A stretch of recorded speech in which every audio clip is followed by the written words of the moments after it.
আসসালামু আলাইকুম ওয়া রাহমাতুল্লাহি ওয়া বারাকাতুহু। ওয়া আলাইকুম আসসালাম ওয়া রাহমাতুল্লাহি ওয়া বারাকাতুহু। কেমন আছো তোমরা?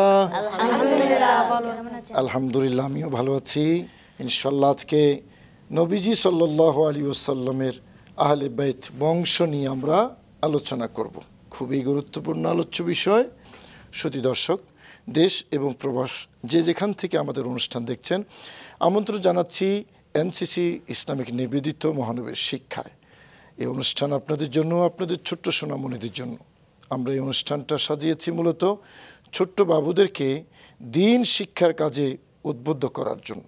আমরা আমাদের নবীজি সাল্লাল্লাহু আলাইহি ওয়াসাল্লামের আহলে বাইত মানে বংশ, নবীর পরিবারের সদস্য যারা, তাদেরকে নিয়ে আমরা আলোচনা করব আজকে। কোরআনে কারীমে তাদেরকে আমার আল্লাহ মর্যাদা দিয়েছেন। নবীর বিবিদের ব্যাপারে বলেছেন, ইয়া নিসা আন-নবী লাস্তুন্না কাআহাদিম মিনান নিসা, হে নবীর স্ত্রীগণ, তোমরা অন্য স্ত্রীদের মতো নন। সুবহানাল্লাহ বলো। সুবহানাল্লাহ। এই যে তাদেরকে অনন্য মর্যাদায় আসীন করেছেন কে? আল্লাহ।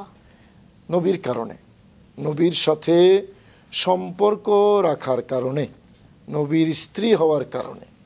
তো নবীর সাথে যাদের সম্পর্ক আছে তাদের মর্যাদাও আছে, নবীর সাথে যাদের আত্মীয়তা আছে তাদের মর্যাদাও আছে। কথা বুঝতে পেরেছ? এই মর্যাদাটা দিয়েছেন কে? আল্লাহ সুবহানাহু ওয়া তাআলা।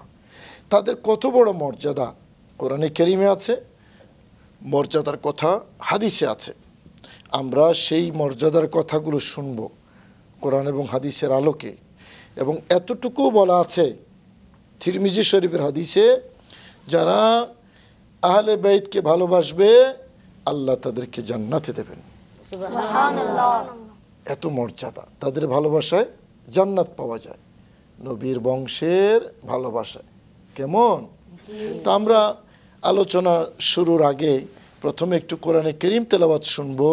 কে তেলাওয়াত করবে? কে কোরআনে কারীম? তুমি। দেখি তুমি আমাদেরকে তেলাওয়াত শোনাও। আউযু বিল্লাহি মিনাশ শাইতানির রাজীম। বিসমিল্লাহির রাহমানির রাহিম। আল্লাযীনা জা'আলুল কুরআনা 'ইদীন।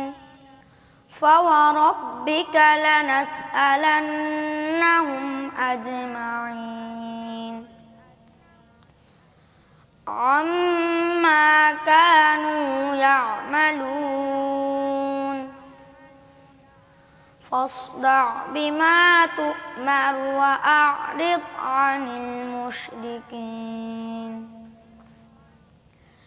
إنا كفيناك المستهزئين الذين يجعلون مع الله إلها آخر فسوف يعلمون ولقد نعلم أنك يضيق صدرك بما يقولون فسبح بحمد ربك وكن من الساجدين واعبد ربك حتى يأتيك اليقين صدق الله العلي العظيم وصدق رسوله النبي الحبيب الكريم মাশাআল্লাহ বলো। বাবা, অনেক সুন্দর করে তুমি তেলাওয়াত শুনিয়েছো। ওয়াবুদ রাব্বাকা হাত্তা ইয়াতিয়াকাল ইয়াকিন, কোরআনে কারীমের আয়াত। আপনি ইবাদত করুন যাতে ইয়াকিন এসে যায়, দৃঢ় বিশ্বাস এসে যায়। ইবাদত করলে বিশ্বাস, ঈমান আরো শক্তিশালী হয়ে যায়। সুবহানাল্লাহ। কেমন? যাই হোক, আহলে বাইত নবীজির পরিবারের সদস্য। আর পরবর্তী যুগে নবী বংশের যারা তাদেরকে বলে আলে রসুল। এই আহলে বাইতের মর্যাদা স্বয়ং আল্লাহ দিয়েছেন। কে দিয়েছেন? আল্লাহ দিয়েছেন। কোরআনে কারীমের আয়াত সূরা আহজাবে আল্লাহ পাক রব্বুল আলামিন বলেছেন যে ইন্নামা ইউরিদুল্লাহু লিইউযহিবা আনকুমুর রিজসা আহলাল বাইত। নিশ্চয়ই আল্লাহ পাক রব্বুল আলামিন চান, ইচ্ছা করেন তোমাদেরকে পবিত্র করতে, হে নবীর আহলে বাইত, ওয়া ইউতাহহিরাকুম তাতহীরা, এবং তোমাদেরকে উত্তম রূপে পাক করতে, পবিত্র করতে, তোমাদের থেকে রিজিস দূর করতে, অপবিত্রতা দূর করতে, এবং তোমাদেরকে উত্তম রূপে পবিত্র করতে। সুবহানাল্লাহ। সুবহানাল্লাহ। এই কথাটা কার? আল্লাহর কথা। সুতরাং আল্লাহ যখন নবীর আহলে বাইতকে পবিত্র করতে চান, তাদের মর্যাদা অনেক বেশি, অনেক বেশি। এখন এই আয়াতের আলোকে একটি হাদিস আছে। রাসূল করিম সাল্লাল্লাহু আলাইহি ওয়াসাল্লাম বলেছেন, একটা ছোট্ট গল্প আছে। একবার নবীজি বসে আছেন, হযরত হাসান আসলেন, নবীর নাতি। নবীজি বসালেন। হযরত হুসাইন আসলেন, নবীজির আরেকজন নাতি। নবীজি বসালেন। হযরত আলী আসলেন, নবীজি বসালেন। হযরত ফাতেমা আসলেন, তাও নবীজি বসালেন। বসিয়ে এবার নবীজি আল্লাহর কাছে দোয়া করছেন, আল্লাহুম্মা হাউলাই আহলু বাইতি, আল্লাহ এরা হলো আমার আহলে বাইত, তুমি তাদের থেকে রিজিস দূর করে দাও, অপবিত্রতা দূর করে দাও, এবং তাদেরকে উত্তম রূপে পবিত্র করো। সুবহানাল্লাহ।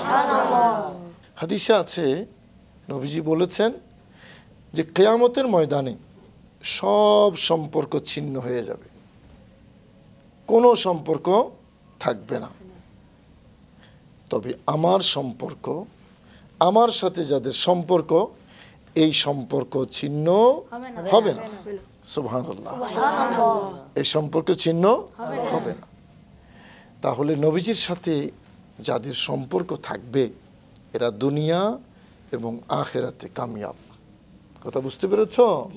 তো এই সম্পর্কের মধ্যে সবচেয়ে কঠিন, শক্ত এবং গভীর সম্পর্ক যাদের সাথে, তারা হলেন নবী বংশ।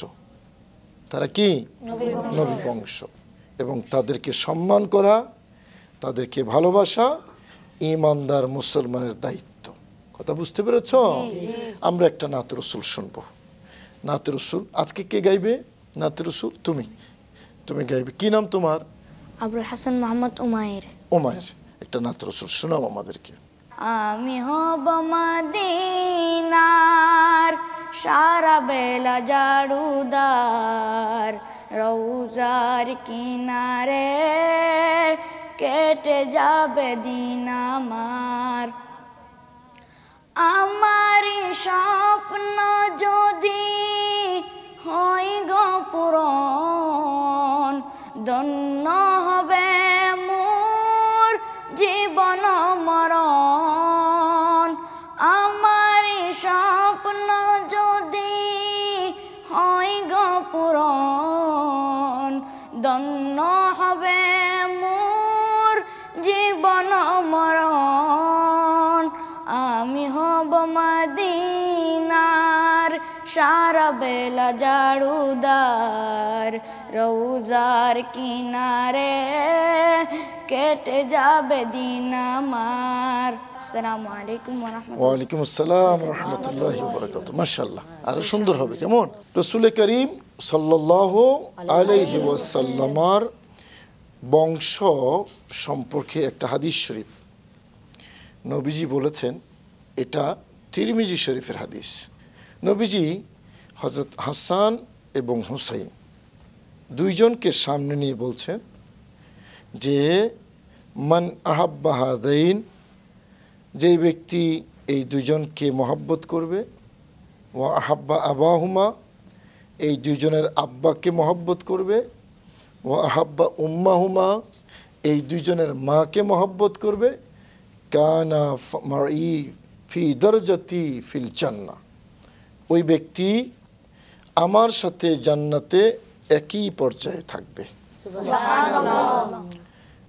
নবীর আহলে বাইত, তাদের ভালোবাসা আমাদের জন্য খুবই গুরুত্বপূর্ণ। খুবই। তুমি কিছু বলতে চাও নাকি? জি, হ্যাঁ, আমি একটা দোয়া বলতে চাই। বলো। দোয়ায়ে কুনুত। আল্লাহুম্মা ইন্না নাস্তাঈনুকা ওয়া নাস্তাগফিরুকা ওয়া নু'মিনু বিকা ওয়া নাতাওয়াক্কালু আলাইকা ওয়া নুসনি আলাইকাল খায়র ওয়া নাশকুরুকা ওয়া লা নাগফিরুকা ওয়া নাখলাউ ওয়া নাতরুকু মান ইয়াফজুরুকা। আল্লাহুম্মা ইয়্যাকা না'বুদু ওয়া লাকা নুসাল্লি ওয়া নাসজুদু ওয়া ইলাইকা নাসআ ونحفد ونرجو رحمتك ونخشى عذابك إن عذابك بالكفار ملحق। মাশাআল্লাহ। হ্যাঁ, দোয়ায় কুনুত পড়েছে। আসলে দোয়ায় কুনুতটা কিন্তু কঠিন, কথা বুঝতে পেরেছো? আচ্ছা বলো তো, দোয়ায় কুনুত কোন নামাজে পড়া হয়? মাশাআল্লাহ। আলোচনা করছিলাম নবীজির বংশ সম্পর্কে, তাই না? হ্যাঁ, নবীজির বংশ অনেক মর্যাদা, তাই না? ছোট্ট বাবু, তোমার নাম কি? মোহাম্মদ রাইয়ান। মোহাম্মদ রাইয়ান। হ্যাঁ, তুমি কিছু বলবে, আমাকে কিছু শোনাবে? জি। কি শোনাবে? হাদিস। বলো তো, কি হাদিস শিখে এসেছো? قال النبي صلى الله عليه وسلم أول ما يحاسب به العبد يوم القيامة الصلاة। কিয়ামতের দিন সর্বপ্রথম বান্দার নামাজের হিসাব হবে। মাশাআল্লাহ বলো। কি গুরুত্বপূর্ণ হাদিসটাই না শিখেছে নামাজ সম্পর্কে। দেখো, আহলে বাইতের সম্মান আমাদের অপরিহার্য দায়িত্ব এবং কর্তব্য। তবে সাহাবায়ে কেরামকেও সম্মান করতে হবে। আহলে বাইতকে ভালোবাসতে হবে, সকল সাহাবীদেরকেও সম্মান করতে হবে, তাই না? কোনো সাহাবীর সমালোচনা করা যাবে? বলো, যাবে না। সবাইকে সম্মান করতে হবে, সবাইকে মহব্বত করতে হবে। এটা হলো ঈমানের দাবি। কারণ নবীজির সাথে আহলে বাইতের সম্পর্ক আছে, নবীজির সাথে সাহাবায়ে কেরামের সম্পর্ক আছে, তাই না? বলো, আবু বকর সিদ্দিককে আমরা ভালোবাসবো না? ওমর ফারুককে ভালোবাসবো না? ওসমান গনিকে ভালোবাসবো না? হযরত আলীকে ভালোবাসবো না? হাসান হোসেনকে ভালোবাসবো না? সকল সাহাবায়ে কেরামকে আমরা কি করব? ভালোবাসবো। আবার হযরত আয়েশা সিদ্দিকা সহ নবীর স্ত্রী যারা আছেন তাদেরকেও ভালোবাসবো। হযরত ফাতেমা সহ নবীর মেয়ে যারা আছেন তাদেরকেও ভালোবাসবো, তাই না? শুধুমাত্র নবীজির কারণে, নবীজির কারণে। নবীজির আব্বা আম্মাকেও ভালোবাসবো নবীজির কারণে। কথা বুঝতে পেরেছ? নবীর সাথে যাদের সম্পর্ক আমরা তাদেরকে ভালোবাসবো। নবীর সাথে যে কাজের সম্পর্ক সে কাজকেও ভালোবাসবো আমরা। এই যে তোমরা সালাম দিয়েছো অনুষ্ঠানের শুরুতে, তাই না? এটা নবীজির সুন্নত। আমরা ভাত খাওয়ার সময় কোন হাতে খাই? চা খাওয়ার সময় কোন হাতে খাই? ডান হাতে খাই, তাই না? নবীজির সুন্নত। ধরার সময় আমরা কোন হাতে ধরি? ডান হাতে ধরি, তাই না? নবীজির সুন্নত। মসজিদে ঢুকার সময় কোন পা দিয়ে ঢুকি? আবার বের হওয়ার সময় কোন পা দিয়ে বের হয়? বাঁ পা দিয়ে, তাই না? নবীজির সুন্নত। কেন আমরা একটা সিস্টেম অনুসরণ করি? নবীর সাথে এ কাজের সম্পর্ক আছে, তাই না?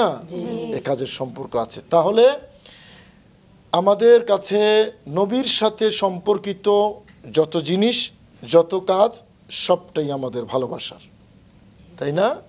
সবটাই আমাদের ভালোবাসার।